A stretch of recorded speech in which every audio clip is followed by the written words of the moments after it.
લોકસહાય Gujarat ન્યૂઝના તંત્રી Jitendragiri Goswami and ગુનાહિત પ્રવૃત્તિ અટકાવનાર સંસ્થાના રાષ્ટ્રીય અધ્યક્ષ આપણી સાથે મહેશભાઈ છે, આચાર્ય મહેશ કુમાર તેમજ વિઠ્ઠલદાસ બાપુ. તો મહેશભાઈ જય હિન્દ. વિઠ્ઠલદાસ બાપુ સીતારામ. આપણે આજે વિઠ્ઠલદાસ બાપુએ એક બહુ સરસ વાત કરી છે. તે વાત આપણે અત્યારે આમાં પ્રસિદ્ધ કરશું અને ખરેખર બધી વાત બહુ સમજવા જેવી છે. તો વિઠ્ઠલદાસ બાપુ હમણાં જે આપણે સત્સંગ કર્યો છે, વાત તમે કરી, તો મારે તમને એક પ્રશ્ન પૂછવો છે કે શું ખરેખર આ લોકો કુંભના મેળામાં જતા હોય, ઘણા લોકો કાશી, ઉજ્જૈન ધાર્મિક સ્થળે બધા જતા હોય કે ભાઈ સ્નાન કરવાથી પાપ ધોવાઈ જાય? તો આપ જવાબ પહેલા આપો વિઠ્ઠલદાસ બાપુ, શું છે ખરેખર પાપ ધોવાઈ જતું હશે? નહીં મારા વાલા, જો પાપ ધોવાઈ જતું હોય તો આ જગતની અંદર પાપ કરીને બધા ગંગા નાઈ આવે. કેમ તો કર્મભૂમિ છે, કર્મભૂમિ પોતાને ભોગવવી જ પડે. અને કર્મ ધોવાય તો કોઈના આશીર્વાદથી, કોઈની દુઆથી, અને કોઈની અંદરથી હાશકારો નીકળી જાય, જેના દુઃખ તમે કાપ્યા, હા, એનાથી કર્મ ધોવાય છે. બાકી નાયે, જો ગંગાજી નાયે કર્મ ધોવાતા હોય તો ભગવાન શિવજીને ઉમૈયાજીએ પૂછ્યું છે એકવાર. શું પૂછ્યું ઉમૈયાજીને? કે ભાઈ આ ગંગા તમે માથા ઉપર ધરો છો તો આ મેલી થઈ ગઈ અને આટલું બધું પાપ લે તો આ ભાર તમને ન લાગે? એટલે શિવજીએ કીધું, ભાઈ ભવાની, તમે એક નક્કી કરો કે હું બનું પોઠિયો અને તમે બનો પોઠિયાના રખેવાળ, અને હું કાદવમાં ખોતી જાઉં, અને જે ગંગા નાઈ નીકળે એને તમે કહેજો પોઠિયાને ઊભો કરે, અને અડવા જાય એટલે કહેજો કે પાપ ન કર્યો હોય તો અડી જાય, નકર મારો પોઠિયો મરી જાય. શિવજીએ પોઠિયાનું રૂપ લીધું. મા ભવાની સાદા કપડા અને પોતે ગરીબ માણસ હોય એવી રીતે પોતે ધારણ કરી અને ગંગાના ઘાટ ઉપર એક ખાડાની અંદર, કાદવની અંદર પોઠિયાના રૂપમાં ભગવાન શિવજી ખૂચી ગયા. અને મા ઉમા જે ગંગાના ઘાટ ઉપરથી નીકળે અને કહે, ભાઈ મારો પોઠિયો જરા કાદવમાંથી બહાર કઢાય ને, ખૂતી ગયો છે. એટલે એ પોઠિયાને જ અડવા જાય, હા મારી હાલો હું પોઠિયાને બહાર કઢાવું, એટલે કે ભાઈ ઊભો રે, પાપ ન કર્યો હોય તો જ મારે પોઠિયાને અડી જાય, પોઠિયો મરી જાય એટલે ઓલો વયો જાય. આવો સવારના એક પોર દિવસથી સાંજના એક પોર દિવસ રહ્યો, ત્યાં સુધીમાં કયક નીકળ્યા અને કયકને કીધું, પણ કોઈ પોઠિયાને અડવા ત્યાર થયું નહીં. ત્યારે એક લાકડા કાપીને કઠિયારો હાલ્યો આવતો માથે ભારો, અને કીધું, ભાઈ મારા પોઠિયાને કાદવમાંથી બહાર કઢાઈ નહીં કે. એટલે પોતે લાકડાનો ભારો હેઠો મેકી અને જ્યાં અડવાઈ ગયો એટલે ના પાડી માં ભવાનીએ કે ભાઈ તું અડી પણ પોઠિયો, જો પાપ ન કર્યું હોય તો જ અડી જાય, નકર મારો પોઠિયો મરી જાય. એટલે તરત આ ગંગામાં નાવા ગયો.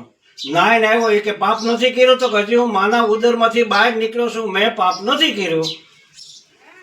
ત્યારે કીધું કે એટલા હાથ સુધી અંદર જે જીવો ગયા એમાં કોઈએ પાપ ન કર્યું એવું ખરું? તો નહીં.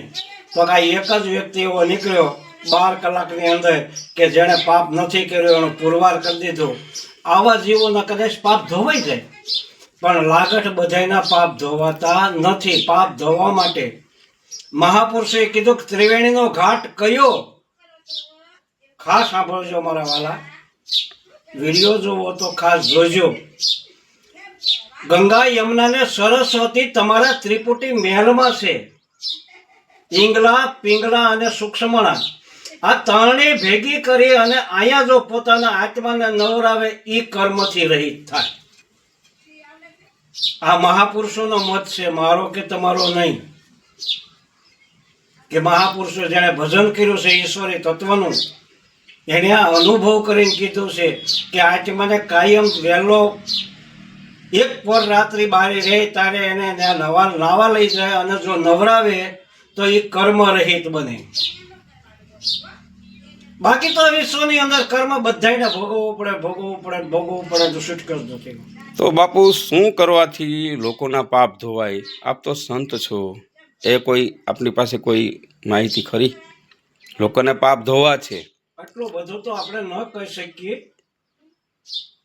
પણ એટલું ખરું કે ઈશ્વર ભજનથી કર્મભૂમિ પોતાની અને આશીર્વાદ રૂપી હરિ એમ કે બધા સંતો મહાપુરુષો એમ કહે છે જવું છે જ્યાં ટુકડો જ્યાં હરિ ઢોકળો, આ બધાયનો મત છે કે આવ્યા ગયા ટુકડો દે કોઈ દુખ્યાના દુઃખની અંદર થોડો ઘણો પોતે ભાગીદાર બને, અને છતાંય જાણતા અજાણતા જે સમજાઈ જાય અને જો કર્મથી રહિત બનતો જાય તો જીવને મોક્ષ મળે ને મળે. તો આપણી સાથે અત્યારે આચાર્ય મહેશ કુમાર પણ છે, પોતે ભૂદેવ છે, ગુનાહિતમાં પોતે વાઇસ પ્રેસિડેન્ટ છે, ઘણા બધા સામાજિક કાર્ય પોતે કરે છે. તો મહેશભાઈ, આપ શું કહેવા માગો છો? આપ તો ભૂદેવ છો, આચાર્ય છો, શું કહેવા માગો છો? ખરેખર આ લોકો જે અત્યારે કહીશ કે કુંભના મેળામાં ગયા છે, પાપ ધોવાતા હશે, બરાબર, કદાચ જે કંઈ હોય, તો એની વિશે આપ શું કહેવા માગો છો? ઘણા સમય પછી મહાકુંભ નું આયોજન થયેલું અને આયોજન પણ પરિપૂર્ણ થયું. કરોડો લોકોએ સ્નાન કર્યું, તો કરોડો લોકોના ખરેખર પાપ નાશ પામ્યા છે કે નહીં, એક શંકાને સ્થાન છે. ખરેખર સાચા હૃદયથી જે કોઈ પણ સ્નાન કરે છે, ભક્તિ ભાવપૂર્વક જે સ્નાન કરે છે, તેના ખરેખર પાપો છે એ ધોવાય છે. અને જે કઈ બાહ્ય આડંબર કરીને ત્યાં જાય છે તો ન્યાય એના પાપ નથી ધોવાતા.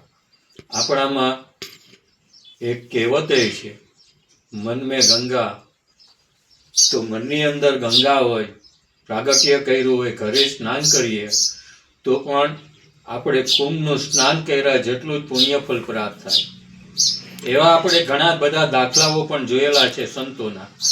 તો જે કંઈ માત્ર કર્મને આધીન જે કોઈ માત્ર આ લોકો સ્નાન કર્યું હોય તો એને અંદરનો મેલ તો કોઈ દિવસ ઘણી વખત એના કર્મને આધીન એ નાશ પામતો નથી. સ્નાન કર્યા પછી ફરીથી પાછું એકાદું પાપ કર્યું હોય તો એ 100 ગણું એનું પાપ પાછું જમા થઈ જાય છે ઉપરના ખાતાની અંદર. આ લોકો પાપ અને પુણ્યના પલ્લા સરખા થતા નથી.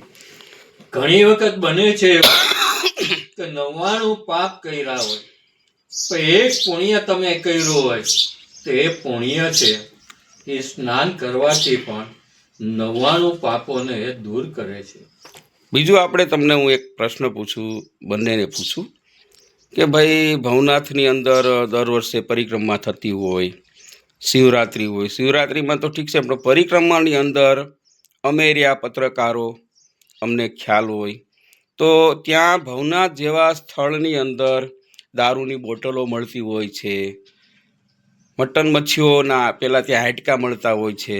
એ બધી જ્યારે પર્યાવરણ જ્યારે સફાઈ કરતું હોય ત્યારે આ બધું હોય છે. તો મારે તમને બંનેને એક પ્રશ્ન પૂછવું તમે કે ભાઈ આ લોકો ત્યાં પાપ કરતા હોય તો એ ક્યાં ધોવા જાય? બાપુ, શું કહેવું તમારું? વાત બરાબર છે તમારે કે જે ભવનાથ જેવું સ્થળ છે, પરિક્રમા છે, ત્યાં લોકો નો ખાવાની વસ્તુ ખાતા હોય, નો પીવાની વસ્તુ પીતા હોય, નો કરવાના કામ કરતા હોય, તો એ લોકો ત્યાં જે પાપ કરે એ ક્યાં ધોવા જતા હશે? એ પાપ છે એ કોઈ દિવસ ધોવાતું નથી. ઘણી વખત આવા રાક્ષસો વિશે તમે શું કહેવા માંગો? આવા રાક્ષસો છે, આ બધા એમના દૂતો છે, તો એમના દૂતો સારા હોય છે. એને કરતા આ જે કે એને ગત કર્મના હિસાબે એને પાપ ધોવાને બદલે વધારે છે.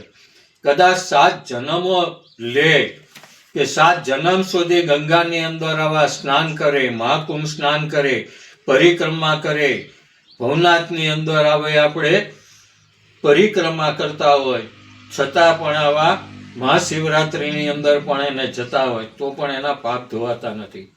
પણ પાપની અંદર એનો ઉલટાનો વધારો થાય છે.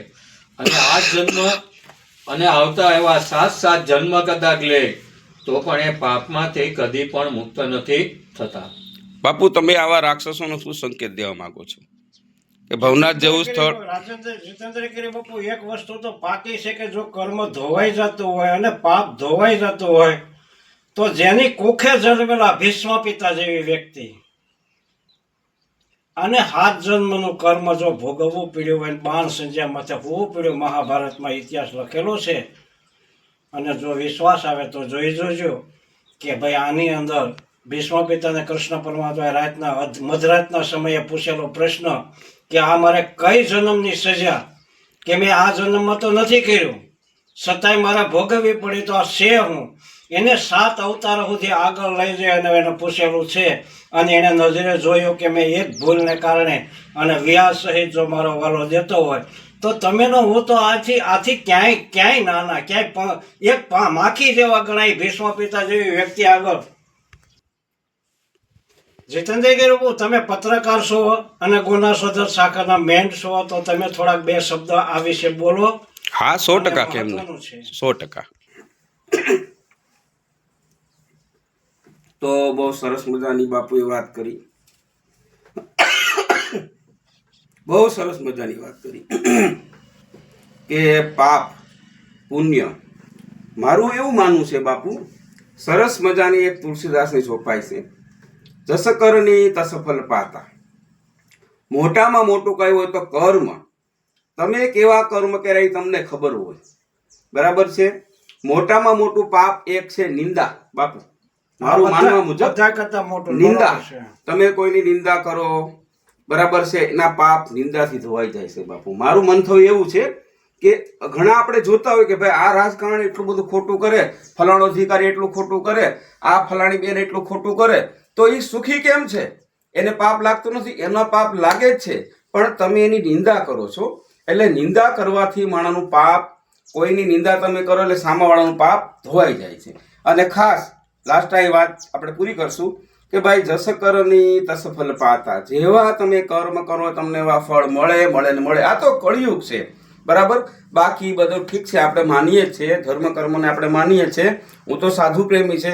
બાકી કોઈ એવું કે આ સ્નાન કરવાથી પાપ ધોવાઈ જાય, ખોટી વાત છે. તમારે પાપ ધોવા છે, લોકોનું ભલું કરો, લોકોનું સારું કરો, લોકોની નિંદા બંધ કરો. જે લોકોને ખબર હોય ને એવી લોકો નિંદા કરવા માટે, સામાવાળા વ્યક્તિને તો ખબર હોય નહીં, પણ એ માણા આગળ આવતો જાય. કારણ કે આપણે કોઈની નિંદા કરીએ ને માણા આગળ આવતો જાય. એટલે કહેવાય છે કે ભાઈ તમે કર્મ કરો એવું તમને ફળ મળે. લોકસહાયક ગુજરાતી ન્યૂઝના તંત્રી જીતેન્દ્રગીરી, લોકસહાયક ન્યૂઝ ચેનલ તમે સબસ્ક્રાઇબ કરો, લાઈક કરો, કોમેન્ટ કરો, શેર કરો. આપણી લોકસહાયક ન્યૂઝ યુટ્યુબ ચેનલ પણ છે અને આપણું લોકસહાયક ગુજરાતી ન્યૂઝપેપર છે. બાપુ સીતારામ. સીતારામ. જય હિન્દ. જય હિન્દ.